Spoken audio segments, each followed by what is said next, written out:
Thank you for joining the Zoom meeting session, Diverse, Equitable Boards, Aspirational or Attainable. We invite you to turn on your camera if you are comfortable and able to join with video during question and answer conversations. To minimize background noise, we ask that everyone stay on mute when not talking. If you would like to ask a question, please use the raise hand feature inside the participant tab. You are also invited to submit your questions via chat in the Zoom screen, and we will address those throughout the session. If you're having any tech or connectivity issues with the event software, we suggest utilizing Chrome browser. It may also be helpful to follow the direct Zoom meeting invite, which is in the session description. Now I'm pleased to turn the session over. Wonderful presenters, Michael Bobbitt, Artistic Director of New Repertory Theater in Watertown, Mass., and Marion Taylor Brown, founder of the Art Connect International in Boston as well. So thank you. Thank you so much for the introduction, Jim, and thank you to the entire Artist Thrive team for having us here today. Always a pleasure to get to be in community, especially during this time, and we're really excited to have a rather large and informal conversation with all of you today. We're going to be taking more of an interview stance on this, where I get to speak with my dear friend and colleague, Michael Bobbitt, about all of their efforts with the New Rep Theater and diversifying their board currently. And I'll also share some insights and support from my work. And before we jump in, a couple of quick things. One is on accessibility. So once we get in full swing, I will drop audio descriptions into the chat function, and very much want to make sure that the presentation is accessible. So if you need any accommodations throughout, please make sure to put that in the chat, and we'll do our best to address it in a timely fashion if we can. And then just a reminder, as Jim just said, the session is being recorded. So please be thoughtful about that. We know that many of you are calling in from your home environment, so we also understand if you'd rather not have the recording in your home. If you do want to join us on screen, wonderful, we'd love to see your face, but there's absolutely no pressure. Above all, we want to make sure that this is a comfortable space for everyone to be in, especially given that our topic really needs our full attention and openness wherever we are in this moment in time.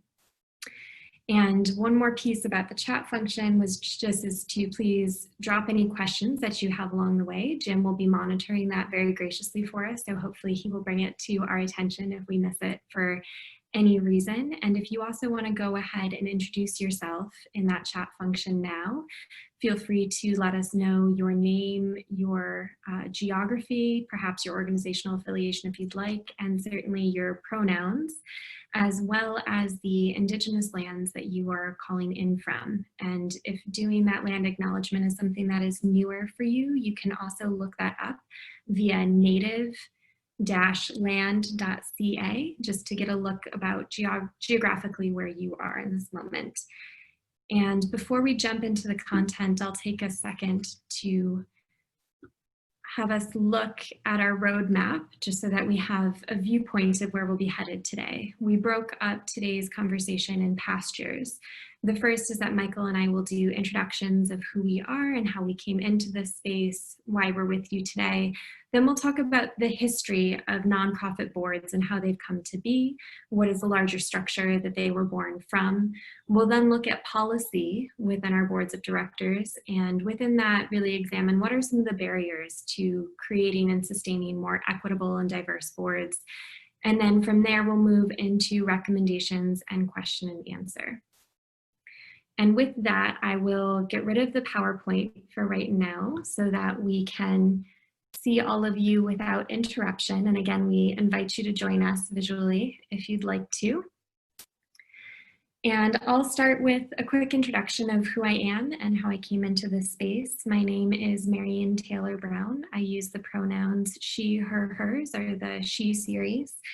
And I am calling in from Boston, Massachusetts, and more specifically from Dorchester, which are the traditional lands of the Massachusetts, Nipmuc, and Wampanoag peoples. I am the founder and board chair of Arts Connect International, which is a Boston-based nonprofit that focuses on building equity both in and through the arts. And we've been around since 2014. And I personally have been in the sector for about a decade at this point, working at the nexus of educational equity, public art, or heart, whichever one you want to go with, and then creative leadership development and racial equity, and looking at how those are all interconnected as we look at the health and well-being of our arts and culture sectors, both locally in Boston and then nationally and internationally as well.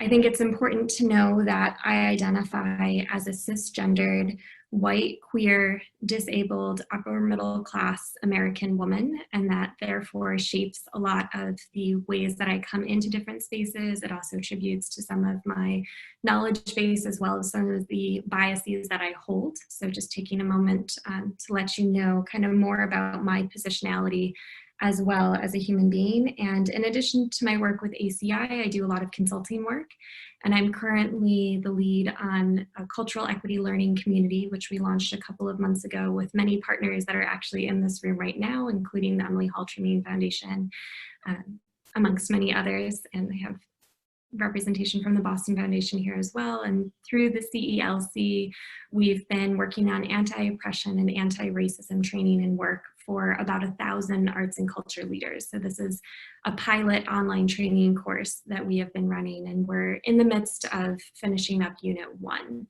So that is a little bit about who I am. I also sit on several advisory boards as well as board of directors, some that are Boston-based that contribute to the larger ecosystem, are the Dorchester Art Projects or Brain Art Org. And then I also internationally have worked with the Art and Global Health Center Africa and now sit on their board as well, for context. So with that, I will pass it over to my dear friend and colleague, Michael, to introduce themselves. Thanks, Mary, and it's so good to be in a room with you always. Hi, everyone. Good to see you all. My name is Michael Bobbitt. My day job is full-time artistic director of New Repertory Theater. I've been here for a little more than a year. In fact, 14 months tomorrow, I'll have been here in the position. I use the he series. I identify as a cisgender Black queer male who's upper middle class now, but was from lower middle class in my life. I came into this work, I sort of always did this work in my art. One of my jobs was as the director of touring productions at the Smithsonian, where I got to make living history pieces. And it was all centered around BIPOC people, and this was 15 years ago. Formally, I started getting more formalized about my training in anti-racism about 5 years ago, and have been sort of aggressive about my learning and practicing in this, and specifically working with predominantly white institutions and turning them into predominantly multicultural institutions. I also sit on the Arts Boston board and a couple of national committees, one for stage directors and choreographers. And I have a freelance career as a playwright and a choreographer and a director, and do whatever is asked of me to do. So thrilled to be here. Very, very excited to be here and share with you what I have been doing for the last few years. Thank you so much for that introduction, and also thank you to everyone who's been dropping introductions in the chat box. I'm just getting caught up, and it is clear that this is a really beautiful community, and we are excited to hold space with all of you. So Michael, when you and I were talking about our time together today, we started talking about the history of nonprofit boards and how they've come to be. And I was hoping that you could take a few minutes with us to walk us through kind of the development of the nonprofit sector on the whole, and really with the purview and understanding of, quite bluntly, how did nonprofit boards become so white and male dominated? Yeah, well, the country, right? And I'm not an expert on the history of it all, and maybe my friend Jim even knows more about the legalese of it. But so there's a difference in charitable organizations, which started really formally back in the late 1800s. And through the years, there were different formations of specifying what they are and what their financial benefits are. The big part of the 501c model came out in the late 60s, somewhat as a response to the civil rights movement and the Vietnam War. The 501c3 rule was signed into law by Richard Nixon to help to help nonprofit organizations come up with laws to govern how their money is spent, and then also to give tax benefits to mostly wealthy white people. What's interesting about that is that laws or policies are written that are supposed to take care of most people, but a lot of them are written to take care of those that have privilege. And this was one of the ones that was hijacked to give real benefits to lots of wealthy white folk. So that's just sort of the basic history of how nonprofits formed. The thing to know is that there are very few laws in the IRS law that regulate how nonprofit boards function. And even state laws, when you even boil down to some states have a little bit more specificity about some of the laws that they have, but there are very few laws on the book. Most of the laws, the bylaws or the rules or best practices that nonprofits use were created by those nonprofit board members. So the 3 basic laws that the IRS has on the books is you have to meet at least once a year, you can have no less than 3 board members, and you need to file your financials. And that's basically it. Everything else, even like approving the budgets, hiring and firing of the executive director, how board meetings are functioning and minutes are taken, all of that stuff was created by board members and simply became a best practice. And so that's in many ways where a lot of the problems come from. And in actuality, most boards don't, as a system and as a structure in and of themselves, they don't really have any accountability in place. There's no public accountability. The board has to report to the public and get feedback or anything like that. Boards can create their own rules, and they can change the rules when they want to, in many ways, outside of what may be moral or immoral, but sometimes that is circumspect. So I call it little rascalism. And if you can imagine, anyone know the Little Rascals, you know how they created their rules, right? Spanky, Alfalfa, and Stymie and the gang got together, decided they didn't like girls, spelled G-U-R-L-Z, and made up bylaws excluding girls. And that's, in many ways, it's a sort of a funny way to think about how boards operate, but in many ways, that's how they operate. I like to think of policy making as existing on a bell curve. All policies exist on a bell curve, where at the center of the policy, you're trying to take care of most of the people, knowing that on the ends of this policy, this bell curve, some people are going to get screwed, right? The problem comes when you look at who the policymakers are. If the policymakers are homogenous, then most of the people they're taking care of look like them, right? And so in actuality, that policy exists like this, not a bell curve, but a line where those that have are being taken care of mostly, and those that do not have are being taken care of the least, because the policymakers are homogenous. Which is one of the reasons why you want to have diversity. The only way to there are a couple of ways to circumvent that. One is your homogenous policymakers have to be fiercely anti-racist, so they really understand how to take care of the most marginalized people, or you have to have diversity in the policymakers. So that's why it's become mostly white, because the people that have power in this nation are mostly wealthy white men. And so they have mostly been on the boards. They have mostly made up policies that support what they want. And even when we look at the sub policy making, a sub governing body that gets people on boards, we have to look at sort of what our nominating committee looks like. Most nominating committees are probably mostly white, and they are deciding who gets to be part of the club. Who's qualified to be part of the club? Country clubism, little rascalism. So that body needs to also be diverse. So we're making sure that we are not excluding people from being part of the club. Thank you for that overview in history, Michael. And I just want to pause for a moment to invite any questions or thoughts around the history that was just shared too. And feel free if you want to drop something in the chat, or if you want to raise your hand with the hand raise function, we'd be happy to hear from you in the audience as well. And again, we'll take that throughout in these different pastures that we're moving through. So just taking a moment of pause for history.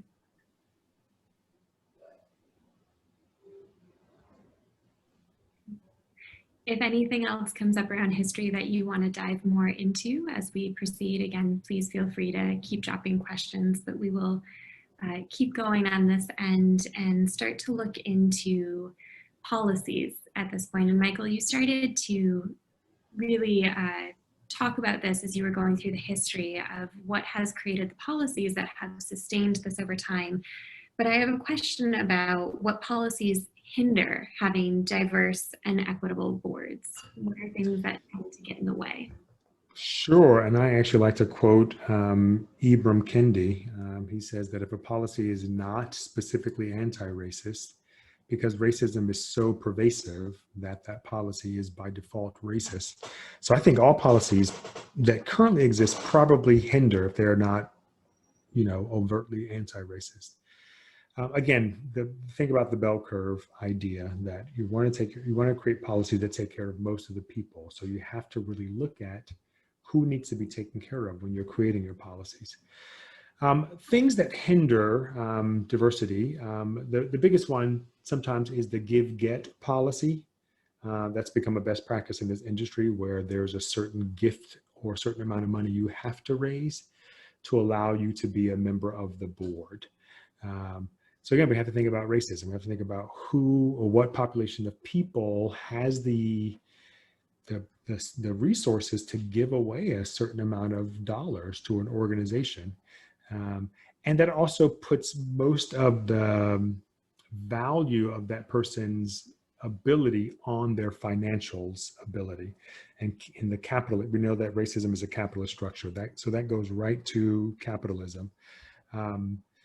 The other thing, so some of the best practices, so you can look at that, like perhaps we don't need to have,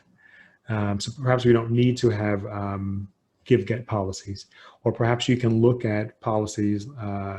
Some of the new best practice coming out is that people are saying, give at your, make the organization one of your top 3 giving priorities, so that your gift may be $100. If that's all you can afford, we want to be one of your top 3 giving priorities. And that tends to open up the space for other people to be allowed. The other thing that prohibits people from being in place is these sort of rubrics or gap analysis or qualifications. We have been revising job descriptions to get rid of qualifications that are othering, knowing that a lot of people of color did not have the resources to go get advanced degrees, or because of racism, they aren't in leadership positions in organizations. So taking away those kinds of things can help. You have to look at who's deciding what qualifies you to be on the board. And if that body of people who are making that decision is homogenous, again, your chances are your policies are going to be exclusive.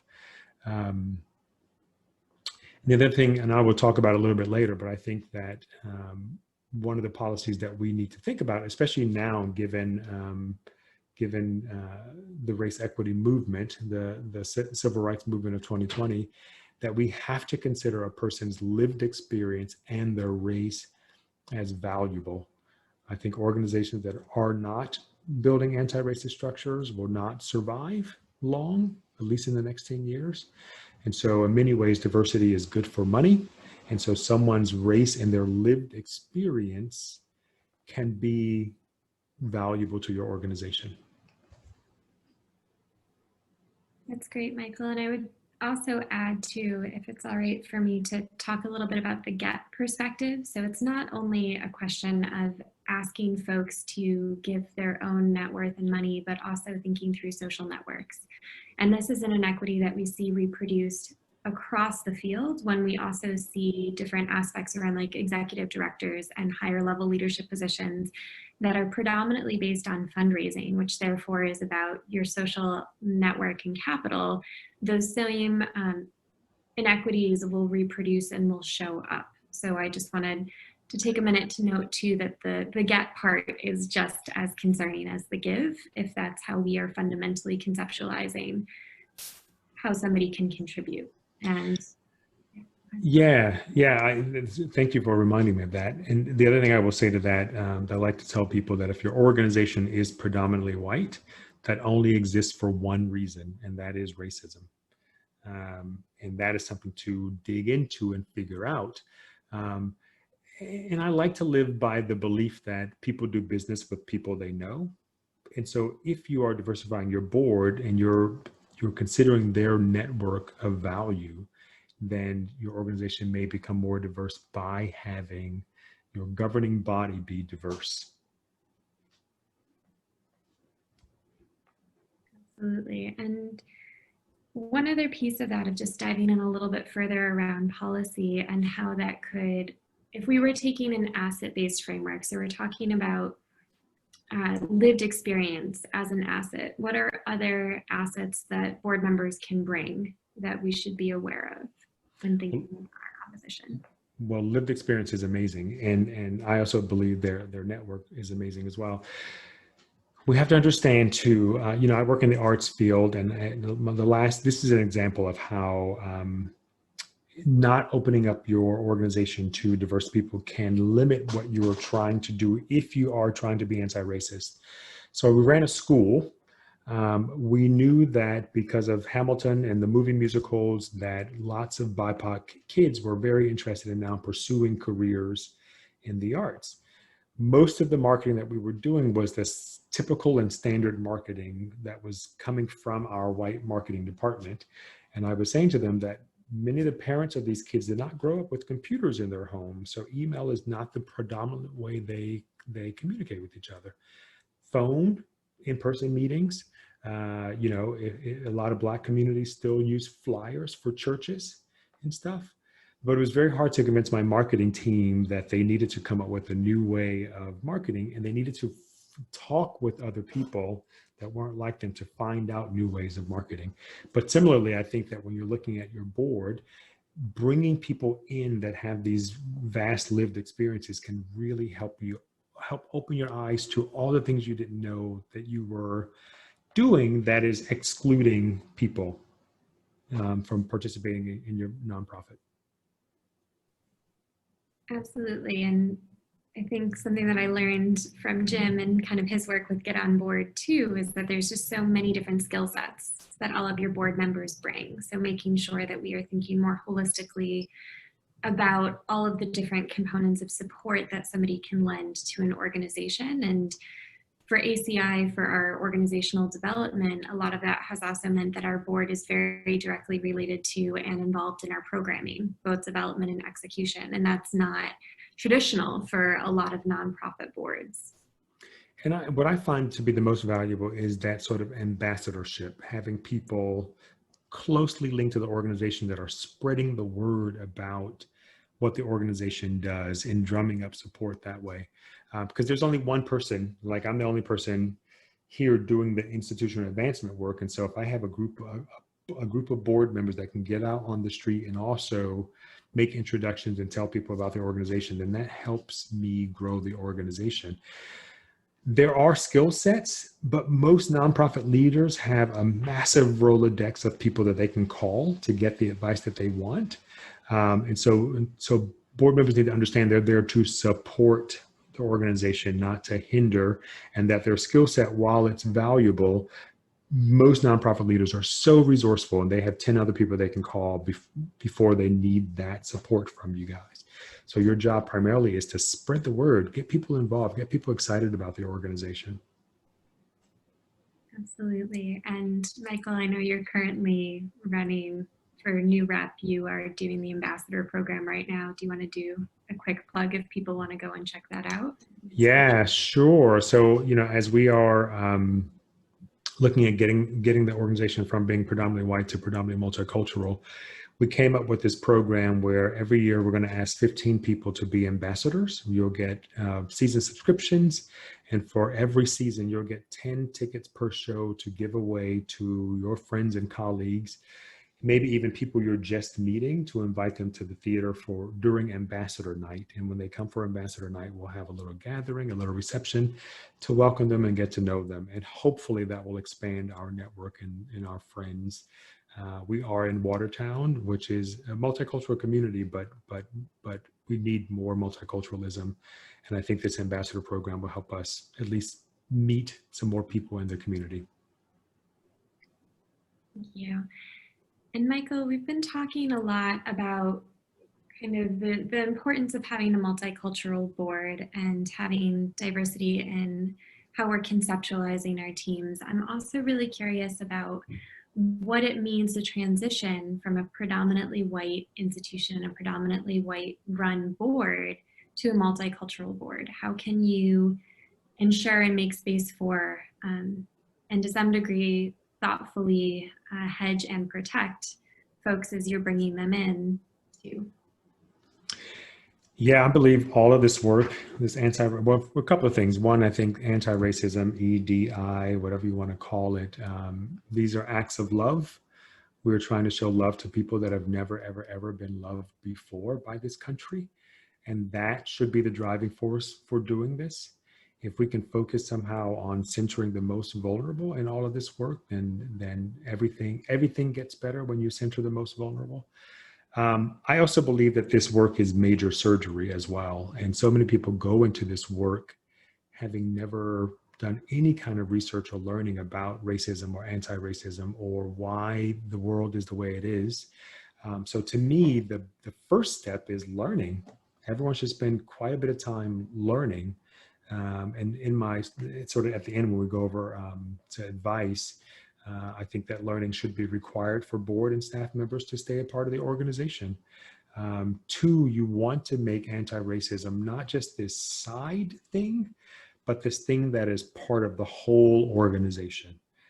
Many of us relegate it to one person, one staff person doing this work, and or relegate it to a small committee to do this work. And this work should be everywhere if you want to shift the culture. There's a couple of pathways that can run concurrently. Some people choose one or the other when it comes to building an anti-racist structure. There's the changing of hearts and minds, which I think is the long game. That's like the 10-year plan. And there's also making it difficult for racists, or assholes, I like to call them, to be racist.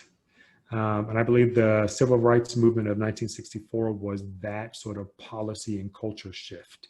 We put laws in place that made it difficult to discriminate against Black people. There were still lots of people that hated Black people, but now it was legal to discriminate. So one of the ways to make it safe for board members to come in, new board members who are BIPOC to come in to do this work, is to make it difficult for people to, say the wrong thing or do the wrong thing or create microaggressions. And I can talk a little bit about some of what we've done before in the past. The other thing to remember is that a lot of BIPOC board members that get asked to be on boards that are predominantly white know that they're walking on this board to help diversify. And so your job is to make them feel safe and valued. And many times they do this work, they come on the board because of this work, and when they bring things up like policies that need to change, the board goes, no, we can't change. And so many of them leave. And I think we've all experienced having BIPOCs on our board that left. A lot of times they leave because they don't feel like what they're bringing to the board is being listened to or valued. And it's painful. I tell people to think about the women's right to vote. That was not changed by women, it was changed by white men. I strongly believe that in organizations anywhere, that the people that made the rule have most of the power to change the rules, right? Jackie Robinson wasn't the first to break the color barrier. He was the first allowed by white men to play in the major leagues. That's a different narrative. Women did not change the right to vote. It was white men that changed that. If you look at the photo of the Congressional Committee on Women's Reproductive Issues, it's all white men deciding laws and policies about female bodies. Imagine what would happen if they wisened up and brought a female to that committee. Her job is now to hold up the mirror to their misogyny in this room filled with men. She's not going to get anything done, right?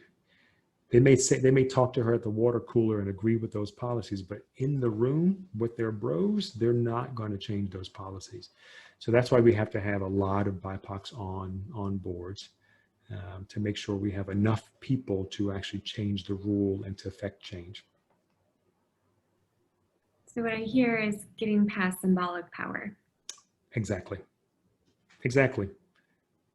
And I can talk more. I don't know if you want me to talk more about that when we get to the tips. Yep. And actually, Michael, because you've been flowing into that naturally, or is it okay with you if we share that now before Sure. we start the Q&A? Because I think it really focuses, especially with the Q&A questions that I see coming in the chat so far, a lot of them you're addressing here. So I will present these quickly, and just for some background as well, I've been lucky to do some work with New Rep and Michael with their board this year, and Michael's a national leader in all of these conversations on anti-racism and has been doing a lot of thought mining. So the 12 action points that are presented here today, I just want you all to know this is coming from so many years of work and lived experience. And I've also been really lucky to see this put into action in Boston and the work that you're doing. So I will turn it over to you to walk us through it now. Sure, and this may answer some of the questions that I've seen pop in the chat. But so the first tip is to focus your annual diversity goals on race explicitly. I think one of the worst things to happen to the race conversation is intersectionality. I think many people don't know what intersectionality means. I, as a Black gay man who's the father of a Vietnamese child, those in my body intersect. And for instance, like in the Black community, I'm gay. In the gay community, I'm Black. Those can never be separated in any conversation that I'm having. What happens on most boards is when we start talking about diversity, we lump in all marginalized communities into this one conversation. And sometimes we're trying to fix race, but then gender issues come in and sexuality issues come in and disability issues come in. And I think right now, because race is so pervasive and so difficult, I urge you to focus right now on race. It doesn't mean when things pop up, you can't deal with those things individually, but I also believe that your accessibility plan should be a whole separate plan. Your sexuality plan needs to be a whole separate plan and not lumped into one. So to me, I encourage you to focus your diversity goals on race explicitly. I also think you need to add advancing racial equity to your board of directors and your staff's job descriptions and their annual evaluations. If you want your culture to shift to becoming anti-racist, it needs to be part of everything that happens. And people coming on the board, or even that are on the board now, need to know that they are part of the change. Often job descriptions are too vague, and often annual evaluations are also way, way, way too vague. To me, the annual evaluation should tie directly into what is in the job description. So this is for our board and staff. At the end of our year, even though I'm trying to figure out a new way to do staff evaluations, staff has to talk about what they've done to advance race equity.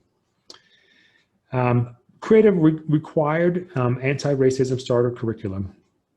I think that anti-racism learning needs to be another requirement to be on the board or the staff. Even though Google is out there, a lot of times we all know that we that are running boards of directors know how much work boards require of us, and they want every bit of detail spelled out for them rather than being able to go online and find it for themselves. So create some sort of starter kit. Give them time to sort of read and look at videos. We created New Reps by having all the staff submit videos or articles that they have read. Board members are also now submitting things that they've listened to and read, and that goes into a starter kit, and we give the board members 3 months to finish these with reflective questions, so that they can have some time to learn about this stuff.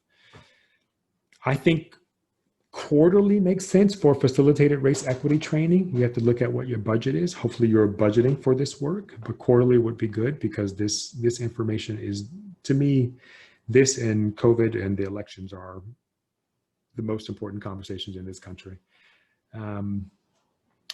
Again, as part of building this into your culture, add discussions on race equity as part of your board meetings.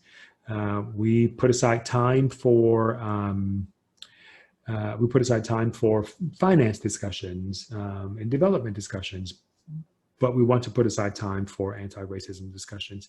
And that can be a couple of things. One, you can send an article or a clip in your board package that you're sending out. And then at the board meeting, you can discuss that information.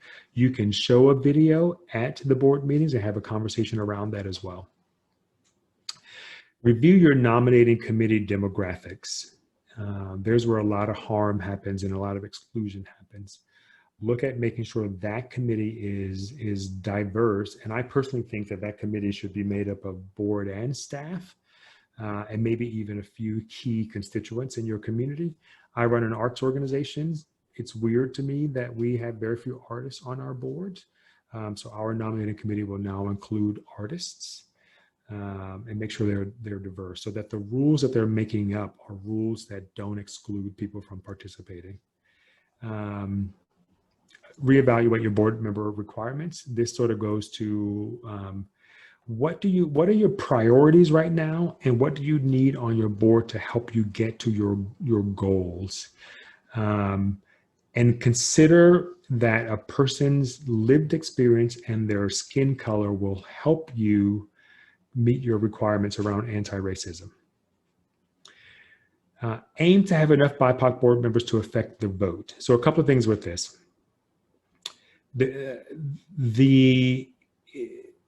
Depending on what your rules are and your bylaws about how a vote is approved, you need to have enough board members on the board that are BIPOC that can sway the vote. Because if you have only a few board members on the board and you have mostly white board members, if a vote came split down race lines, those few BIPOC board members will lose out. So you have to have enough board members to affect the vote. I think at least 50% for now, even though the global majority is 89%, but 50% will help you affect the vote at this point. If you create an EDI committee, and frankly, I will say I don't believe they work. If they did work, we wouldn't be in the situation that we are in right now. And the reason why they don't work is because these committees are, one, relegated to fixing race in the organization as opposed to the organization fixing race. And two, if they don't have any kind of power or authority, it's like relegating that committee to the kiddie table at Thanksgiving. So give them power. At New Rep, our chair of our EDI committee is on the executive committee. This committee will review all votes before they go to the full board for evaluation. We have had conversations about giving this committee veto power in case the board either on purpose or accidentally approves a change or policy or a vote that may be exclusionary. This committee, I think, should have veto power until we get to 50%, until we get to an anti-racist organization. So if you're going to create this committee, make sure they have work to do. They have power and authority. Have that committee review all the bylaws and policies, and then annually meet with each committee to give them anti-racist charges for the year.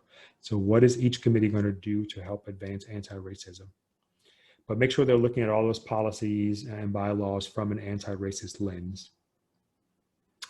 And then, there's so much harm that's being created in these conversations. And I'm going to remind myself to say something about that.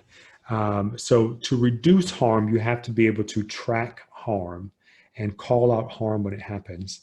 So we have created a racism incident report. This is similar to an accident report, but it's specifically about racism so that all instances are documented.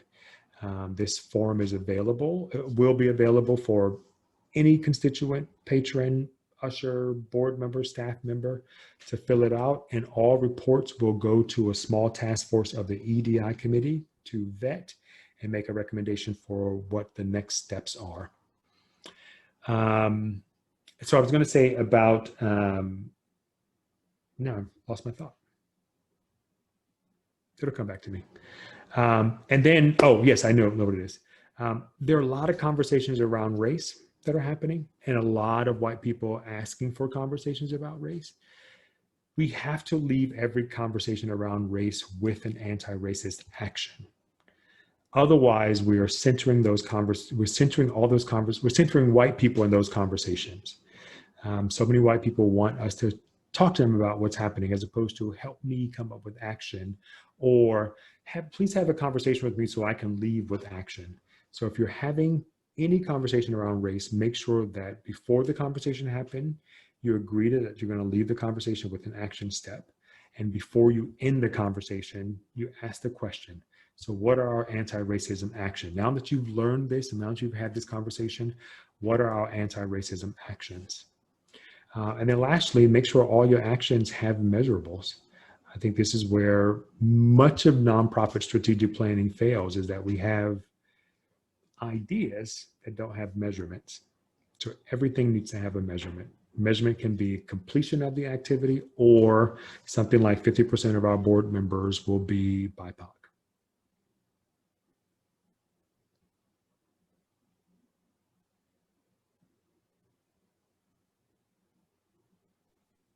Michael, thank you again for sharing that wealth of knowledge and all of that thought work that you have put into making those tip sheets and the ideas about how we can move this work forward is so incredibly helpful.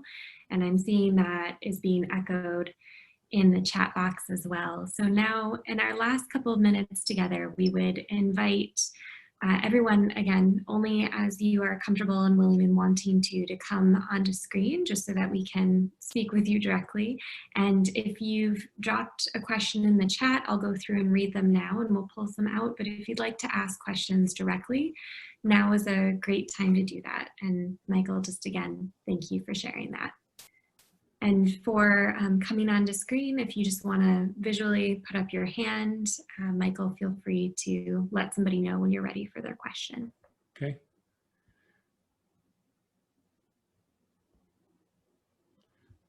I know there was a question about how do you do training for small nonprofits that have financial struggles. Again, I think there's so much stuff on Google. You can pull up a whole series on microaggressions, and everyone watches this and then has a roundtable conversation on it.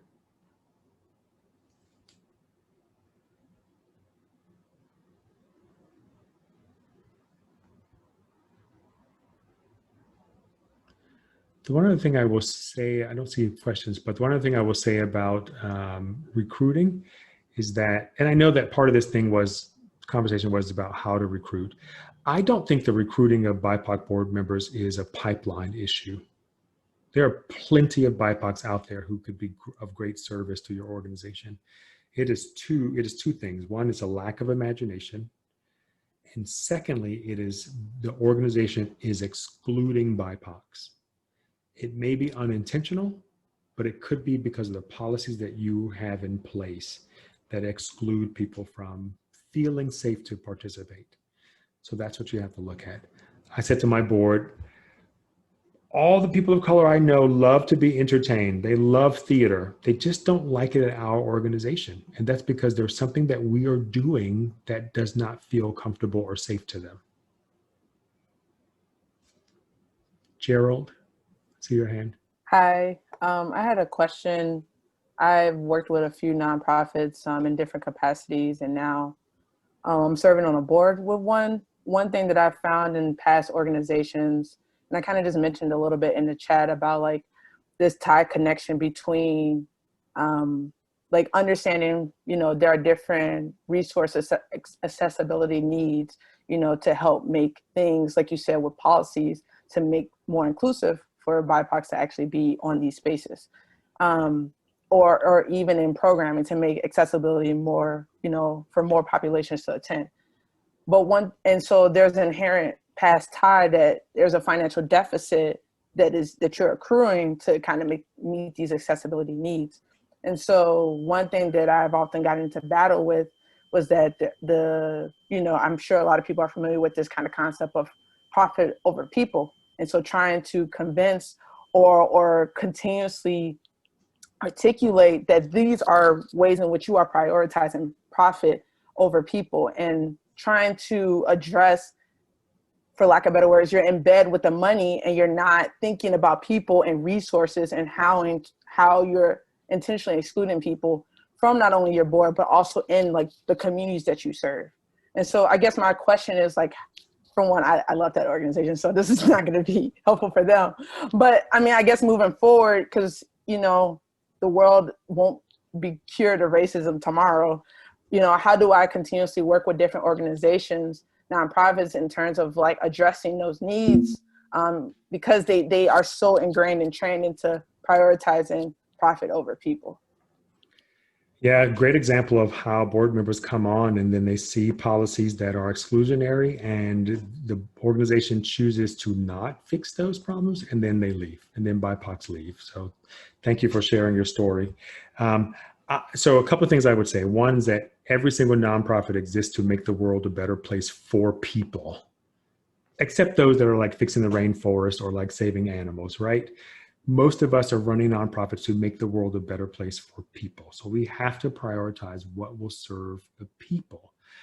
Two, I would say, if it's important, if having a accessible organization or diverse organization is important, you'll figure it out. You can figure it out. You can figure out how to make it sustainable and not sort of put yourself in financial instability. And the last thing I will say is that I think diversity is good for business. Those organizations that are serving one patron base are missing out on so much money, especially if you're offering direct services and you're charging fees for those. I know, again, New Rep was mostly serving a white, wealthy, older population. And this year, one of the things I did was program better and reach out to more diverse communities. And that's how I got rid of a $340,000 debt that we have been carrying for years and years and years. I got rid of that in 9 months because we opened up our doors to more populations of people. So diversity is good for business. If your organization is existing to make the world a better place for people, figure it out. Figure it out. Yeah, and I guess, like, not to go back and forth because I don't want to cut anybody off from asking a question. It's just, I know those numbers. I know those facts. I have that ideology. It's just sometimes people are just like, well, they just don't make the leap, and then I'm sitting there like months later, years later, like we're still in the same predicament, still in the same issue. Then things explode like last June, and then people are like, well, Right. So. Well, I think you're a prime example that, if it's not important, you're not going to stay involved. And that's the thing too, that I'm telling people, that if you're not building your organization to be anti-racist structure, I don't think you're going to be around in the next 10 years. I really don't think organizations will get to be predominantly white anymore. They will cease to exist because enough white people are going enough, and then the brown people who are not already participating will still not participate. So this is good for business, everyone, and it's good for people. I just want to do a quick time check. We're at 3:50, so we've officially concluded the session. However, I know, Michelle, please let us know if this is okay. Can we linger for a little bit if folks want to continue conversing for the next couple minutes, or do you need the Zoom room immediately?